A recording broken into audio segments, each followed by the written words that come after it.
사랑하는 성도 여러분, 주 안에서 평안하십니까? 코로나가 얼마나 다시 재유행하고 있는지 많은 분들이 코로나에 걸려서 오늘 금요기도회에 결석하셨습니다. 여러분들에게 하나님께서 주시는 은혜가 있기를 축복합니다. 여러분, 하나님, 우리가 섬기는 하나님은 멀티플레이어입니다. 멀티플레이어. 여러분, 멀티플레이어가 뭔지 아십니까? 한 가지 일만 하시는 분이 아니라 여러 가지 일을 동시에 행하실 수 있는 분이다 해서 하나님은 멀티플레이어이세요. 하나님께서는 멀티플레이를 너무너무 좋아하시는 분이십니다. 그리고 멀티플레이를 우리 하나님만큼 완벽하게 한치의 오차도 없이 너무나 정확하게 하실 수 있는 존재가 이 땅에 아무도 없다는 거죠. 여러분, 예를 들어 코로나19를 이 땅에 하나님께서 보내시면서 많은 학자들이 일단 첫 번째 위기를 느꼈습니다. 인간들이 결국은 욕심을 따라 살더니 자연 생태계가 파괴되어 이 코로나19가 시작됐다. 우리가 먹을 것이 그렇게 없는 게 아닌데 모든 짐승들을 억지로 잡아먹더니, 박쥐까지 잡아먹더니 박쥐가 살 수 있는 그 모든 환경들을 인간이 무너뜨렸기 때문에 박쥐 안에 있었던 코로나19 바이러스가 인간에게 침투된 것이다. 환경 문제가 우리에게 심각하다. 많은 사람들이, 여러분, 생태계를 연구하는 그 박사들이, 과학자들이 위기감을 경험했습니다. 그런 메시지를 들은 것이죠. 뿐만 아니라 보건 질병을 다루는 의사들, 그런 많은 연구자들이 우리의 수준이 지금 어디에 있는가, 우리의 의학적인 실력의 이 수준이 어디에 있는가, 과연 우리는 안전한가, 이렇게 진단을 내립니다. 여러분, 조류독감을 아십니까? 조류독감. 조류가 뭔가요, 우리 친구들? 조류는 닭, 오리, 새를 조류라고 합니다. 그런데 그 닭이랑 오리가 감기에 걸린다는 거예요. 그런데 이 조류독감에 닭과 오리가 걸리면 살처분을 합니다. 왜 그럴까요? 그 이유는 조류독감이 사람에게 옮겨질 수도 있기 때문이에요. 그래서 조류, 닭과 오리가 독감에 걸리면 다 살처분합니다.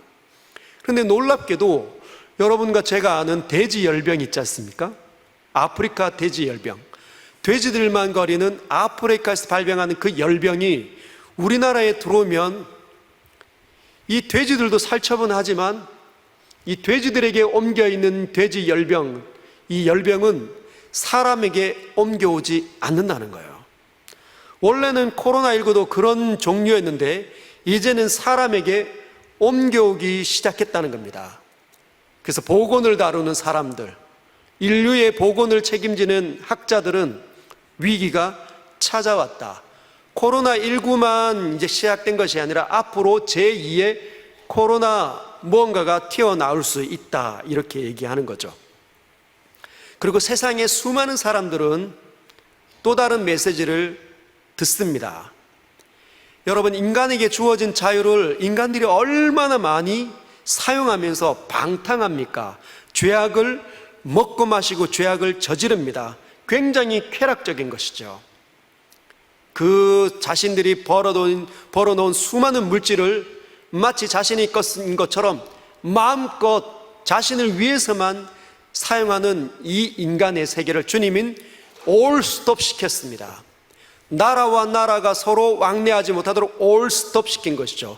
서로에게 찾아가지 못하도록, 수많은 환락가로 찾아가지 못하도록 하나님은 모든 것들을 멈추셨습니다. 올스톱 된 거죠. 뿐만 아니라 하나님께서는 교회를 향하여서도 메시지를 주신다는 것입니다. 그동안 교회가 어떤 예배를 드렸을까요? 우리가 3년 전에 코로나가 창궐할 때에는 예배를 우리가 쉽게 드리지 못했습니다. 지금은 거리두기가 많이 완화되었지만 그래도 띄엄띄엄 이렇게 서로 생각해서 거리를 두고 있지 않습니까? 그러나 코로나가 창궐할 때는 2m, 처음에는 1m, 2m, 이제는 100명. 그러면서 우리가 깨달은 건 뭡니까? 함께 모여 예배하는 것이 얼마나 좋았는가. 그런데 왜 그 예배를 그렇게 쉽게 드리고 있었다고 착각을 했을까? 내가 예배를 드리고 있을 때는 예배를 드리지 못하는 수많은 사람들의 그 기회를 내가 대신 누리는 건데 왜 그렇게 값지게 하나님 앞에 경건하게 거룩하게 예배하지 못했을까? 왜 우리의 삶은 이렇게 엉터리였을까? 우리는 코로나19를 통해서 하나님의 메시지를 듣습니다. 하나님께서는 한 가지 일을 이 땅에 허락하시면 그 한 가지 일을 통해서 수많은 존재들에게 메시지를 동시다발적으로 주실 수 있는 분이십니다. 가정에 누군가가 어떤 위기를 만나면 그 구성원, 예를 들어 아빠에게 어떤 일이 일어나면 그 아빠에게만 메시지를 던지는 것이 아니라 그 아내에게도, 그 자녀들에게도, 그들을 보고 있는 믿음의 식구들에게도 동시적으로 메시지를 주실 수 있는 분이시라는 거예요.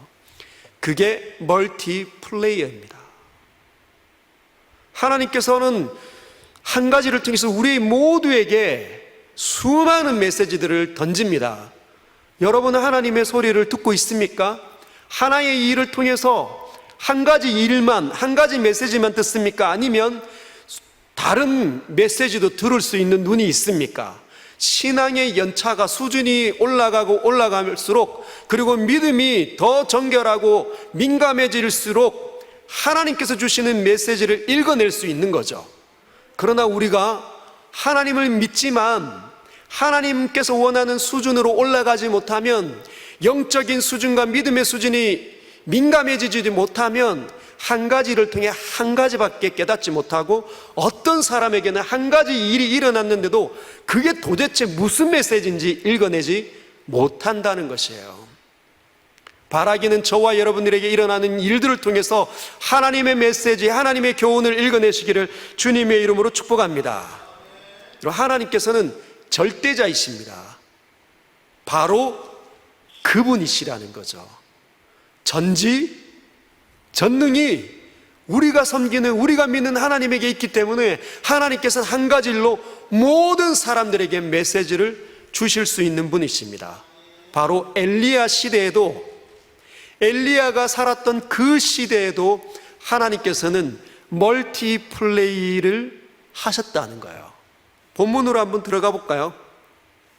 오늘 우리가 처음 읽었던 열왕기상 17장 10절에 보면, 그가 일어나 사르밧으로 가서 성문에 이를 때에, 여기에 등장하는 그는 엘리야입니다. 엘리야, 불의 사람, 열정이 특심한 사람, 하나님을 너무너무 잘 믿는 사람, 세상이 하나님을 떠나서 방황하면 못 견디는 그 사람이 엘리야인데, 그 엘리야가 일어나 사르밧으로 가서 성문에 이릅니다. 여러분, 원래는 엘리야가 쉽게 일어나서 갈 사람이 아닌데, 이 사람이 어떻게 하다 보니 쉽게 일어나 가게 됐습니다. 왜 그렇게 되었을까요? 하나님의 말씀을 듣고 사는 사람이 되었기 때문입니다. 하나님의 명령이 떨어지면 그는 즉시 순종하는 사람입니다. 이게 굉장히 중요한 거죠. 내가 여호와의 사심을 가르쳐 맹세하노니 할 때, 내가 하나님을 섬긴다라고 얘기했던 그 엘리야, 나는 하나님 앞에서 산다고 말했던 그 엘리야는 하나님의 말씀이 임하면 즉각 순종하는 사람이었습니다. 그게 상식이든지 자기가 동의하든지 이해가 되든지 이해가 되지 않든지 간에 그는 즉각 순종하는 사람이었다는 거예요. 여러분, 하나님께서 4절에 보면 그 시냇물을 마시라, 내가 까마귀들에게 명령하여 거기서 너를 먹이게 하리라. 까마귀를 명령해서 너를 먹게 할 거다. 여러분, 우리는 이 엘리야 스토리를 너무너무 많이 들어왔기 때문에, 또 믿음이 있기 때문에 이 일을 쉽게 지나치지만, 여러분, 까마귀가 까마귀가 뭘 잘 아는 동물입니까? 까마귀가 먹이를 물고 고기 덩어리를 물고 날아오다가 먹고 싶으면 먹는 거죠. 그렇지 않습니까? 이 이성 없는 동물이 이 떡 한 덩어리와 고기 덩어리를 들고 날아오다가 매번 날아오다가 나 하나 뭐 한번 먹어도 되겠지 하고 먹어버릴 수도 있지 않습니까? 그런데 엘리야가 긴가민가 했지만 순종해서 가서 그리 시냇가에 가봤지 않습니까? 어느 날부터 까마귀가 날아와 고기를 톡, 떡을 톡, 하루 이틀 그리 시냇가가 마를 때까지 계속 그렇게 했다는 거야. 그걸 누가 경험했다고요? 엘리야가 경험을 한 겁니다. 저 미물인, 저 내가 아무리 얘기해도 듣지 못하는 저 까마귀, 야 나랑 좀 이야기 좀 하다 가라 해도 깍깍거리고 날아갈 뿐인 그 까마귀, 하나님의 명령을 따라 나를 먹이셨구나. 저것이 하나님의 명령을 따라 나를 먹여 살렸구나. 그걸 기억한 엘리야는 즉시 일어납니다. 여기에 보면 그가 일어나 사르밧으로 가서 성문에 이를 때 전부 다 그리고 가서 그리고 일어나 그리고 가서 그리고 이를 때 이렇게 되어져 있어요. 즉각적으로 그 일을 했다는 겁니다. 생각해보고 한 게 아니라 즉각적으로 갔다는 거죠. 시돈 땅? 그 땅은 이방 땅인데, 여러분 엘리야가 누구입니까? 북이스라엘로 보내진 선지자인데 지금 어디로 가라고요? 이방 땅으로 가라고 주님 말씀하신 겁니다. 그 이방 땅은 바알과 아세라 우상의 본거지. 그리고 여차하면 누구든지 배반하면 쉽게 죽을 수 있는 곳이 그 본거지 아닙니까? 시돈, 사르밧 아닙니까? 그런데도 불구하고 그는 즉각적으로 일어나 갔다는 거예요. 사랑하는 성도 여러분, 여기서 우리가 하나 배웁시다. 우리는 하나님의 말씀이 떨어지면 생각해보고 이것이 맞는지 아닌지 검증해보고 움직이면 우리는 엘리야 수준에 이르지 못하는 겁니다. 하나님께서 엘리야를 통해서 우리에게 하고 싶어하는 건 너는 어떠냐? 나의 명령이, 나의 교훈이 떨어지면 즉각적으로 할 수 있는 자냐? 주님 물으신다는 거죠. 예를 들어 우리가 서로 싸울 때, 막 누군가를 미워하고 있을 때 하나님 우리 마음에 어떤 메시지를 대부분 주십니까? 저와 여러분들이 막 성을 내고 막 누군가를 막 미워하고 있고 막 불평하고 있을 때 기도하며 하나님께서 어떤 말씀을 가장 먼저 하십니까? 서로 사랑해라. 내가 너를 용서한 것처럼 너도 그를 용서하라. 여러분 들으시죠? 못 들으면 영적인 민감함이, 믿음의 민감성이 바닥입니다. 안 들리는 거죠. 왜? 하나님 나라로 살지 않으니까. 구습에 의해서 나는 하나님 믿는다 말하는 것 같이 보이지만 영적인 수준, 이 믿음이 거의 바닥이기 때문에 들리지 않아요. 그런데 대다수의 사람들은 하나님을 조금이라도 느끼고 자각하는 사람들이라면 느껴지게 되어져 있습니다. 나는 이렇게 미워하면 안 되는데, 내가 하나님의 사람인데 이렇게 저 사람을 싫어하면 안 되는데. 그때 여러분 이것저것 재보면 안 됩니다. 저 사람이 나한테 먼저 했잖아. 우리 집 양반이 나에게 먼저 했잖아. 내 아내가 나에게 먼저 바가지를 긁었잖아. 그러면 즉각적이지 않아요. 하나님, 내가 내 아내를 사랑할 수 있게 해주십시오. 나 지금은 화가 치밀어 올라가지고 도저히 용서 못하겠습니다. 주님 뭐라고 말씀하실까요? 하나님 사랑할 수 있는 마음 주십시오. 제 마음을 변화시켜 주십시오. 변화시켜 주십시오. 사랑으로 가득 차지게 해주십시오. 주님 그때 뭐라고 말씀하시냐면, 너는 지금 사랑하지 않기로 지금 고집을 부리고 있는 거다. 고집을 멈추고 즉각 일어나 가서 손을 내밀어라. 이게 주님의 메시지입니다. 그런 일이 일어나기를 원합니다. 여러분, 이 사람이 일어나 사르밧으로 가서 성문에 이릅니다. 성문에 이를 때 한 과부가 그곳에서 나무가지를 줍는 거예요. 자, 이 부분을 다루기 전에 하나님께서 어떤 명령을 하셨는지 9절을 한번 읽어보겠습니다. 9절, 너는, 여러분 들으십시오. 우리 어린 친구들 잘 들어봐요. 너는 일어나 시돈에 속한 사르밧으로 가서 거기 머물라. 내가 그곳 과부에게 명령하여 내게 음식을 주게 하였느니라. 여러분, 지금 엘리야가 지금 그리 시냇가에서 박차고 일어나 사르밧으로 가서 성문에 이르는 그 즉각적인 일을 한 이유가 뭐냐면 하나님의 명령이 떨어졌기 때문이에요. 하나님의 말씀이 임했기 때문입니다. 그곳 과부에게 하나님께서 까마귀에게 명령한 것처럼 그 과부에게도 이미 명령했다. 그 과부를 통해서 너에게 음식을 주게 하였다. 이렇게 말씀이 떨어졌기 때문입니다. 그런데 여러분, 저와 여러분이 만약에 엘리야라면 성문에 급히 달려와서 성문에 이르렀는데 막 헐떡이고 있는데 한 여인이 지나가는 겁니다. 그 여인이 과부인지 아닌지 어떻게 알아요? 그 여인이 과부인지 아닌지 어떻게 압니까? 근데 한 여인이 그곳을 지나가니까 그곳에서 나무가지를 이렇게 하나둘씩 줍고 있는 겁니다. 그래서 엘리야가 이렇게 이야기하는 거죠. 한번 떠보는 겁니다.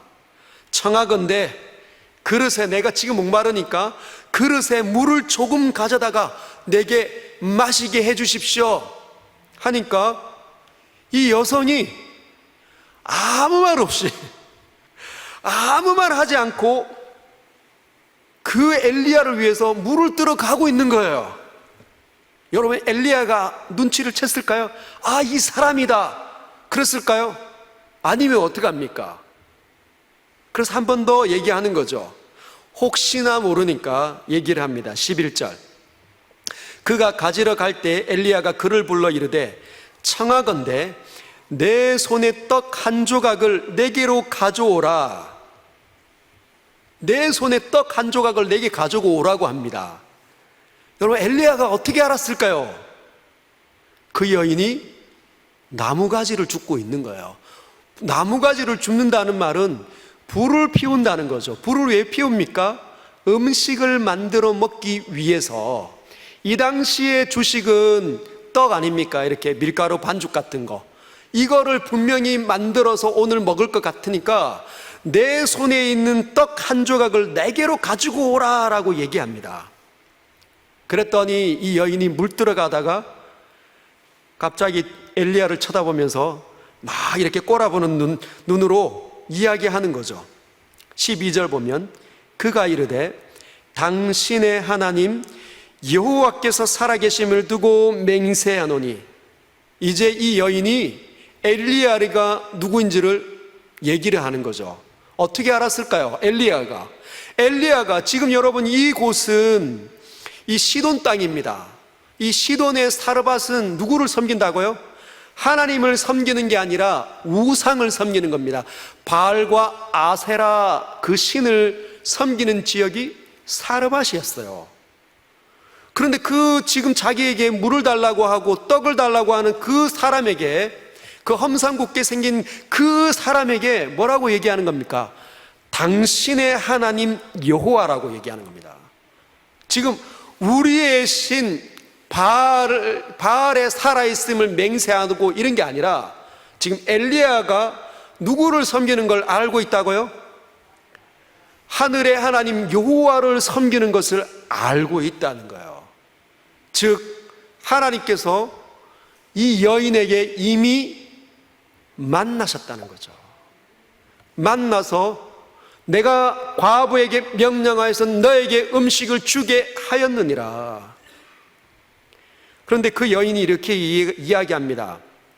우리의 하나님, 당신과 나의 하나님 이렇게 안 하고 당신의 하나님 여호와께서 살아계심을 두고 맹세하노니 나는 떡이 없고, 나는 지금 당신이 원하는 떡이 없고 다만 통에 가루 한 움큼, 집에 가보면 통이 있는데, 가루통이 있는데 그 통에 뭐가 있다고요? 가루가 한 주먹밖에 없다는 거예요. 한 주먹. 이 한 주먹과 병에 기름 조금, 여러분 기름을 둘러서 이걸 하는 거 아닙니까? 아니면 여기 이 한 움큼에 물과 기름을 같이 섞어가지고 맛있는 떡을 만드는 거죠. 근데 그거밖에 없다는 겁니다. 그러면서 이렇게 이야기해요. 내가 나무가지 둘을 주어다가 나와 내 아들을 위하여 음식을 만들어 먹고 그 후에는 내가 죽을 겁니다. 뭘 얘기하는 거예요? 나는 진짜 찢어지게 가난합니다. 왜 나 같은 사람에게 당신의 하나님께서는 당신을 섬기게 명령하셨는지 모릅니다. 근데 여러분, 이 여인이 하나님께서 그 여인에게 찾아오셔서 말씀하신 걸 별로 신뢰하지 않고 있어요. 이 여인에게는 뭐가 더 큰 겁니까? 자신의 상황이 더 큰 겁니다. 나는 찢어지게 가난하다. 나는 돈이 없다. 나는 이 세상에서 정말 비참한 사람이다. 나는 누구도 나를 돌아보지 않는다. 나는 제일 보잘것없는 사람이다. 이 절망감이 여자에게 강하게 들어가 있다는 겁니다. 하나님께서 말씀하신 것이 이 여성에게는 아무 의미가 없는 거예요. 그냥 나 있는 거 이 한 움큼 가지고 떡 만들어서 이 나무가지를 주워다가 떡에 먹고 아들과 나는 이제 먹고 죽을 겁니다. 그런데 엘리야가 그 여인의 말을 듣고 뭘 확인한 거죠? 처음에는 이 지나가는 한 여인을 만났는데 이 여인이 하나님께서 말씀하셨던 그 과부인지 아닌지를 몰랐기 때문에 또 본 거 아니에요. 물 좀 주세요. 근데 말없이 그냥 가니까 다시 불러가지고 떡, 네 손에 있는 떡 나에게 가져다 주면 됩니다 했더니 이 여인이 이야기를 한 거죠. 하나님에 관한. 그때 엘리야는 확인을 딱 합니다. 아, 이 여인이 그 과부 맞구나.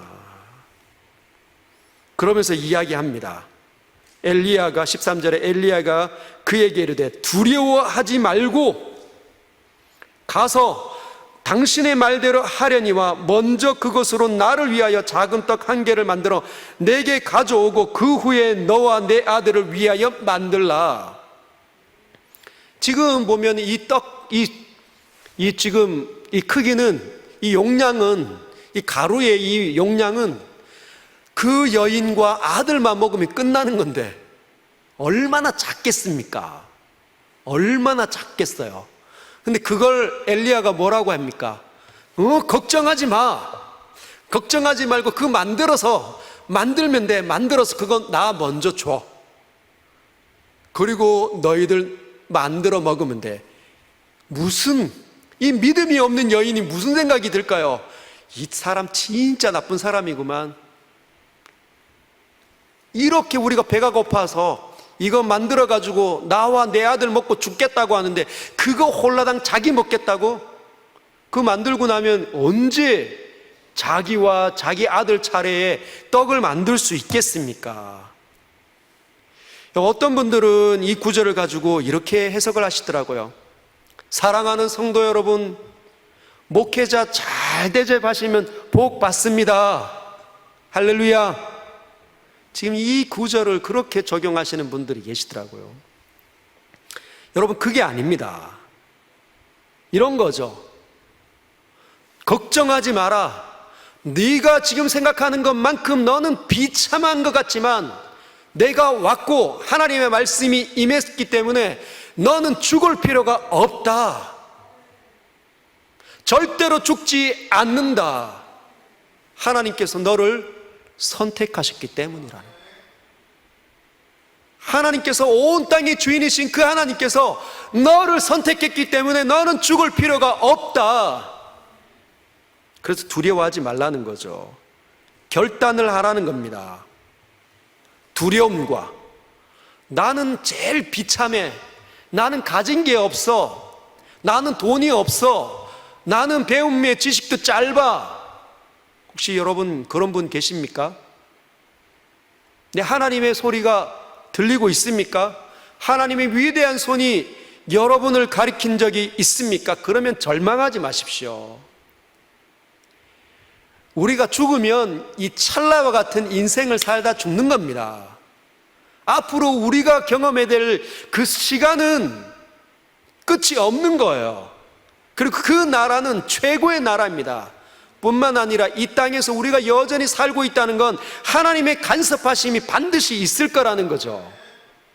여러분들이 지금 병에 걸려서 죽지 않는다면 하나님께서는 반드시 여러분을 통해서 무언가 하고 싶은 일이 있다는 겁니다. 멀티플레이를 하고 싶어 하신다는 거죠. 결단하라는 겁니다. 두려울 거냐? 두려움에 사로잡혀 먹고 죽을 거냐? 이방 여인으로 그리고 바알을 섬기는 그 우상 섬기는 자로 끝이 날 거냐? 아니면 결단해서 여호와 하나님 앞으로 구원 안으로 돌아올 거냐? 지금 결단하라고 주님 말씀하십니다. 그러면서 14절에 보면 원래 14절 앞에는 키라는 접속사가 있어요. 왜냐하면이라는 그 접속사가 있습니다. 한번 따라할까요? 왜냐하면 13절에 이렇게 얘기한 거죠. 두려워하지 마, 걱정하지 마, 너는 죽지 않을 거야. 먼저 네 손에 있는 거 가지고 나에게 줘. 두려워하지 마. 너 죽을 것 같지만 안 그래. 너 먹을 수 있어. 왜냐하면 이스라엘의 하나님 여호와의 말씀이 나 여호와가 비를 지면에 내리는 날까지 그 통의 가루가 누구요? 과부의 부엌에 있는 그 통의 가루가 떨어지지 아니하고 그 옆에 있는 기름 조금밖에 안 담겨 있는 그 기름병에 기름이 없어지지 아니하리라 하셨느니라. 말씀을 선포합니다. 그런데 일어난 거예요? 안 일어난 거예요? 여인이 이 과부가 하나님을 이제 한 번 하나님께서 나타나셔서 듣고 이제 하나님의 사람 엘리야를 봤을 뿐인데 이 사람에게 믿음이 없겠죠. 그런데 자기의 이 먹고 죽을 수 있는 유일한 한 번 딱 먹을 수 있는 이 음식을 엘리야에게 줄 수 있겠습니까? 이 엘리야의 말을 듣고 얼마나 불가능한 일입니까?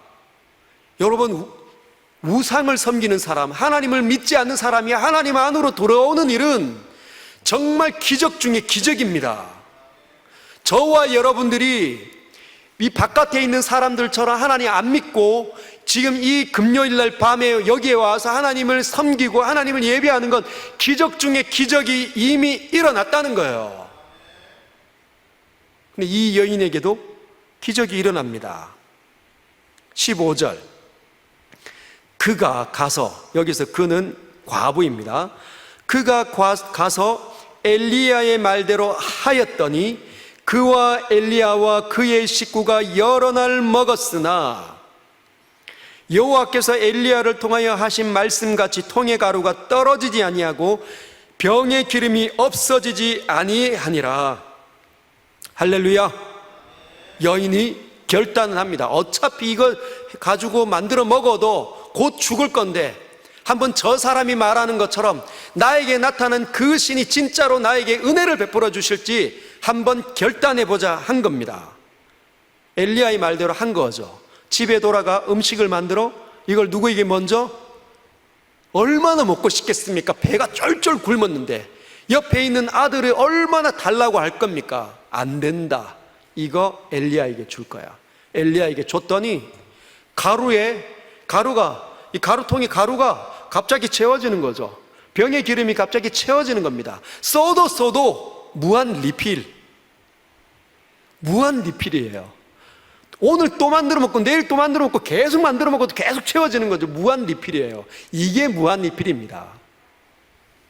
그런데 여기 보면 그와 엘리야와 그의 식구, 그의 아들이 아니라 그의 식구라고 되어 있어요. 그와 관계된 사촌이든지 친척이든지 관계없이 다 나누어 줬다는 거죠.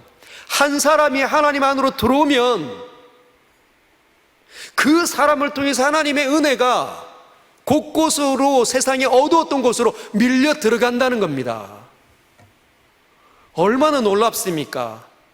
우리가 보이지 않는 하나님의 말씀이 우리의 마음밭에 떨어지고 그걸 결단한다면 내 삶에 내 형편을 보면서 이거 진짜 불가능한데 과연 될 것인가? 하나님을 믿는다고 내가 이 땅에서 정말 존재할 수 있을까? 여러분, 의심하지 마시고 절망하지 마시고 두려워하지 마시고 하나님의 말씀대로 해보시길 바랍니다. 그러면 여러분을 통해서, 결단하시는 여러분을 통해서 하나님의 은혜가 여러분의 가정 속으로 뚫고 들어간다는 거예요. 여러분, 믿겨지십니까? 믿겨지십니까? 2000년 전에 있었던 이 기록된 말씀이 오늘 2000년이 흐른 이 시점에 하나님의 뜻 가운데 일어나기를 주님의 이름으로 축복합니다. 여러분, 그 이후에 17절에 보면 2일 후에 여러 날이 흘렀습니다. 몇 달이 흘렀는지 모릅니다. 그 수많은 일들이 있었지만 성경은 그것을 언급하지 않고 2일 후에 중요한 일이 그 가정에 일어났다는 거예요. 여러분, 떡을 만들어 먹고 아주 배부른, 다른 데는 막 다 굶어서 죽을 것 같고 너무 힘겨워하고 하고 있는데 지금 여기에는 먹을 것이 있다는 거죠. 얼마나 행복했을까요? 그 과부와 그 어린 아들이 얼마나 좋았을까요? 그런데 2일 후에 그 집 주인 되는 여인의 아들이 병들어 증세가 심히 위중하다가 숨이 끊어진지라. 여러분, 이 과부의 아들이 병에 걸린 거예요. 갑자기 기침하기 시작하는 거예요. 했더니 휴지에 탁 뱉었더니 피가 막 나오는 거예요. 엄마 어떻게 해요? 괜찮아, 요즘에 다 그냥 지나가는 병들이야. 했더니 아이가 끙끙 앓더니 일어나지 못하는 거예요. 숨이 끊어져 버렸네. 숨이 끊어졌다는 말은 죽었다는 겁니다. 그러면서 18절 여인이 엘리야에게 이르되 하나님의 사람이여 당신이 나와 더불어 무슨 상관이 있기로 내 죄를 생각나게 하고 또 내 아들을 죽게 하려고 내게로 오셨나이까? 약간 상식에 맞는, 그리고 이 상황에 맞는 말은 아닌 것 같지만 왜 이 말이 나왔는지 우리가 살펴보겠습니다. 여러분, 아이가 병에 걸렸을 때, 기침할 때, 막 피를 토할 때, 이제 곧 숨이 막 이렇게 위중할 때 엘리야는 뭐 했을까요? 그냥 놀고 있었겠습니까? 하루아침에 죽었을까요? 아니겠죠. 엘리야는 뭐 했을까요?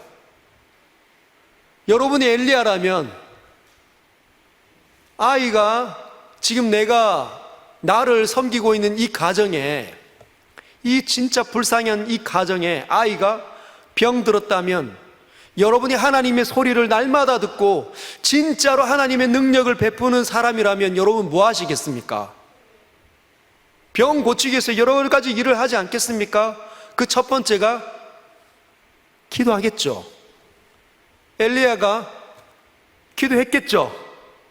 엘리야가 기도했을 겁니다. 엘리야가 기도했는데 기도 응답이 없었다는 거예요. 아이가 죽어버렸습니다. 응답이 없었다는 거죠. 그런데 여인이 엘리야에게 와서 생뚱맞은 말을 합니다. 내 죄를, 당신이 나와 무슨 상관이 있기로 내 죄를 생각나게 하시고 내 아들을 죽게 하려고 나에게 오셨습니까? 내 죄를 생각나게 했다. 그게 무슨 말일까요? 하나님께서 임재하시고 하나님께서 함께 하셨는데 이 여인이 하나님을 믿지 여전히 않고 있다는 거예요. 여전히 이 여인이 하나님의 은혜를 누리고는 있지만 하나님을 신실하게 사랑하려고 하지 않았다는 겁니다. 혜택은 받지만 하나님 앞에 온전한 헌신을 드리지 않고 있다는 거죠.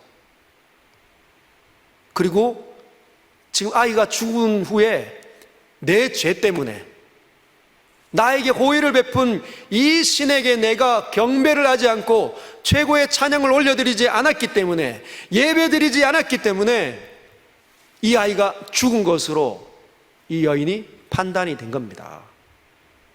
하나님 없이 살았던 모든 더러움이 생각나는 거죠. 여러분, 하나님을 만나는 것은 그런 겁니다.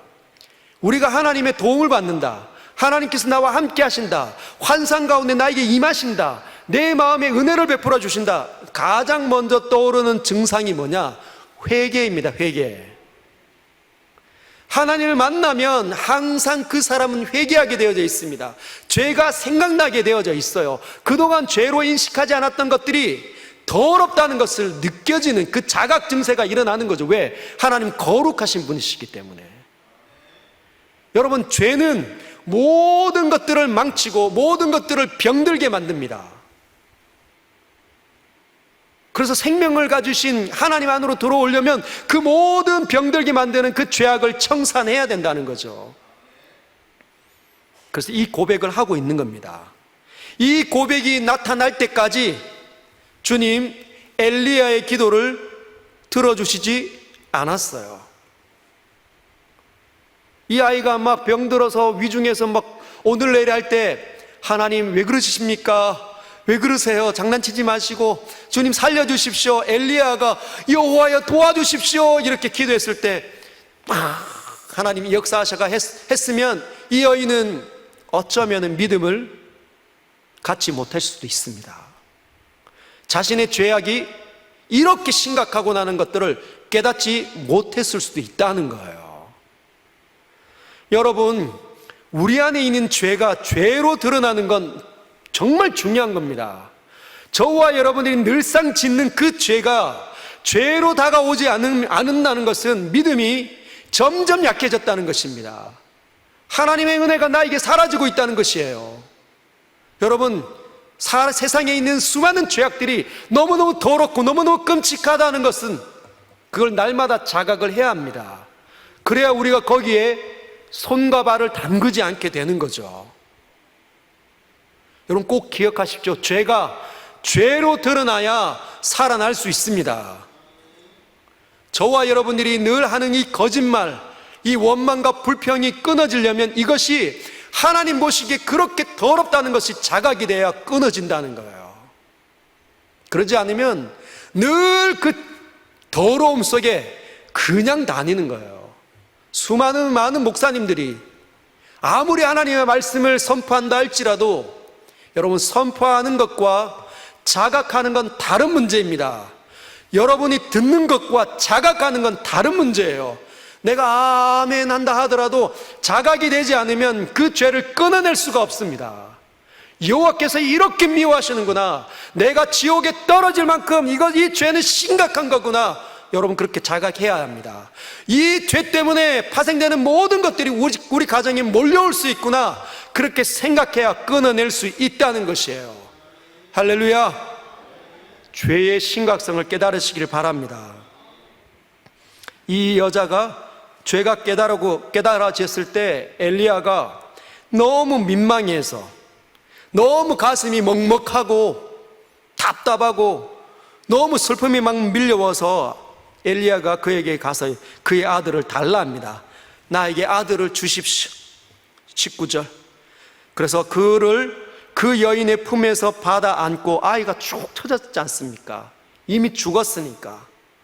이 아이를 받아 안고 자기가 거처하는 다락으로 올라갑니다. 톡톡톡. 얼마나 무거웠을까요? 얼마나 안타까웠겠습니까?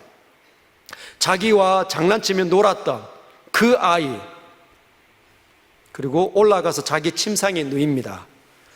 누이면서 하나님께 다시 기도하는 거죠. 20절. 여호와께 부르짖어 이르되 내 하나님 여호와여, 주께서 또 내가 우거하는 집 과부에게 재앙을 내리사 그 아들이 죽게 하셨나이까. 여러분, 지금 이 아이들이 죽은 이유를 하나님께 말씀드리는 겁니다. 하나님께서 이 아들을 죽게 하셨다는 것이죠. 하나님, 그러면서 그 아이 위에 몸을 세 번 펴서 엎드리는 겁니다. 쭉 폈다가 엎드리는 거예요. 한 번, 두 번, 세 번. 주님 왜 그러셨습니까? 주님 너무너무 가슴 아프고 힘듭니다. 주님 이러시려고 저를 여기 보내신 거 아니잖아요. 여호와께 부르짖어 이르되 내 하나님 여호와여 원하건대 이 아이의 혼으로 그의 몸에 돌아오게 하여 주옵소서. 그렇게 기도를 마무리했더니 여호와께서 엘리야의 소리를 들으시고 그 아이의 혼이 몸으로 돌아오게 한 겁니다. 점점 살아나는 거죠. 여러분, 그 죽은 몸에 자기 몸을 댄다는 말은 주님 차라리 저를 죽게 하시고 이 아이는 살아나게 해주십시오. 저의 생명이 이 아이에게 가게 하시고 이 아이의 죽음이 저에게 오게 해주십시오. 이런 의도입니다. 그랬더니 아이가 살아났어요. 엘리야의 이 행위와 엘리야의 기도를 통해서 뭐라고요? 엘리야의 행위와 엘리야의 기도를 통해서 아이가 살아났습니다. 그리고 엘리야가 얼마나 기뻤는지 이 아이를 안고 금방 한달음에 다락에서 방으로 내려와 가지고 아이에게 주는 거죠. 야, 이 봐봐. 당신의 아들이 살아났어요. 그랬더니 24절 그 여인이 놀라운 고백을 합니다. 우리 다 같이 한번 읽어보도록 하겠습니다. 시작. 여인이 엘리야에게 이르되 내가 이제야 당신은 하나님의 사람이시요 당신의 입에 있는 여호와의 말씀이 진실한 줄 아노라 하니라. 이 여인이 지금 엄청난 신앙의 고백을 한 겁니다. 이 여인이 지금 이방 땅에서 그 시돈 땅 바알과 아세라를 섬기는 그 우상의 본거지에서 가장 먼저 엘리야를 통해 하나님을 만난 사람이 된 거예요. 북이스라엘 땅도 안 그런데 엘리야를 통해서 북이스라엘 땅도 복음을 듣지 못했는데 이 여인이 지금 가장 먼저 복음을 듣고 하나님 안으로 들어왔다는 겁니다. 여인이 그 사건을 통해서 엘리야가 하나님께서 보낸 진짜 하나님의 사람이구나, 엘리야의 입에서 나오는 그 수많은 말들, 엘리야가 이 집에 머물면서 무엇을 얘기했을까요? 하나님을 믿어야 돼. 여보시오, 그렇게 살면 안 되고 하나님 앞에 나아가야 돼. 이 땅에 있는 바알과 아세라는 헛겁니다. 거기에 경배를 드리지 마세요. 늘 밤마다 또는 때마다 한 번씩 바알과 아세라에 가가지고 절하지 않았겠습니까? 이제 아는 거죠. 나는 이제 여호와의 손에 선택받았노라. 당신의 입에 있는 하나님의 말씀이 진실하고 참된 줄 내가 이제야 알았다. 이제야 알았다. 여러분, 우리가 받는 이 훈련은 이런 겁니다. 하나님께서는 멀티플레이어 아니십니까? 한 가지 사건을 통해서 수많은 메시지를 주는 거죠. 이 여인은 그냥 이방 땅에 가장 비참하고 가장 초라하고 보잘것없는 사람이었고 곧 죽을 사람이었지만 아무도 거들떠보지 않은 사람 아닙니까? 이렇게 가뭄이 있을 때, 다 자기 혼자 먹고 살겠다고 돌아보지 않을 때 가장 비참한 사람, 가장 먼저 죽을 수 있는 사람, 하나님 그를 선택해서 구원하시기로 작정했다는 거죠. 그래서 우리가 당하는 이런 수많은 경험들, 이 훈련을 통해서 누군가는 하나님 안으로 돌아오게 된다는 걸 꼭 기억하십시오. 저와 여러분들이 하나님을 기억하고 하나님의 메시지를 읽어내고 순종하고 나아가게 되면 우리의 삶에 하나님께서 붙어있는 사람들은 하나님의 은혜 가운데 들어갈 수 있는 기회를 얻는 사람들일 수 있습니다. 우리의 눈이 그걸 볼 수 있어야 할 수 있는 거죠. 엘리야는 무엇을 보았을까요? 어떤 것을 훈련했을까요? 이 사람이 얼마나 자기 프라이드가 강한 사람입니까? 그런데 아이가 죽었는데 내 기도가 응답되지 않았다는 것. 이전에는 내 말이 없으면 수년 동안 비가 내리지 않을 겁니다. 자신감, 그리고 하나님께서 명령하셔서 짐승을 통해서, 날개 달린 짐승을 통해서 먹고 사는 거 해결했고, 이제는 이 과부, 이 우상의 본고지 이 땅, 정말 곧 죽을 수 있는 이 땅에서도 여전히 생존할 수 있는 것을 통해 이 사람이 얼마나 자신감이 있었을까요? 그런데 이 일을 통해 나는 아무것도 아니구나. 여러분, 저와 여러분은 아무것도 아닙니다. 저와 여러분은 아무것도 아닙니다. 하나님이 없으면 아무것도 아닙니다. 하나님이 우리와 함께 하시기 때문에 의미가 있는 거지, 하나님이 우리와 함께 하지 않으면 우리는 아무것도 아닙니다. 우리가 뭘 할 수 있겠습니까? 늘 틈만 나면 원망하고 불평하고 다투고 싸우고 갈등하는 사람이 우리 아닙니까? 늘 삐지고 늘 판단하고 늘 정죄하고 늘 헌담하는 게 우리 아닙니까? 근데 하나님 그런 우리를 사용하시겠다 하는 거죠. 엘리야는 이 훈련을 통해 그걸 배우는 겁니다. 여러분, 지금 어떤 일들이 여러분의 삶 가운데 일어나고 있습니까? 어떤 실력을 갖추었습니까? 어떤 시야가 생겨났습니까? 어떤 지혜로움이, 어떤 능력이 생겨났습니까? 그 능력과 그 시야와 그 지혜로움으로 뭘 해내고 있습니까? 가정에서 어떤 일들을 해내고 있습니까? 여러분의 존재 때문에 어떤 선한 일들이 일어납니까? 우리 교회에서 여러분의 이 위치 때문에 어떤 존귀한 일들이 일어나고 있습니까? 방황하고 염려하고 다투고 어리석었던 수많은 사람들, 여러분의 손길과 섬김을 통해서 누군가가 살아나고 있는지 점검해야 합니다. 그러지 못하면 우리는 우리 안에 있는 수많은 시간들을 헛되게 보내고 있는 거예요. 우리는 그렇게 흘러보내서는 안 됩니다. 하나님께서 주시는 이 훈련을 잘 받으십시오. 눈을 들어 살펴보십시오. 하나님께서 뭘 갖추기를 원하시는지. 오늘 이 밤에 여러분의 삶을 한번 진단해 보시길 바랍니다. 그리고 엘리야처럼 하나님께서 주시는 은혜가 뭔지, 사르밧 여인처럼 어떤 걸 받아야 되는지, 무엇을 갖춰야 되는지 오늘 이 밤에 주님 만나고 돌아가시길 바랍니다.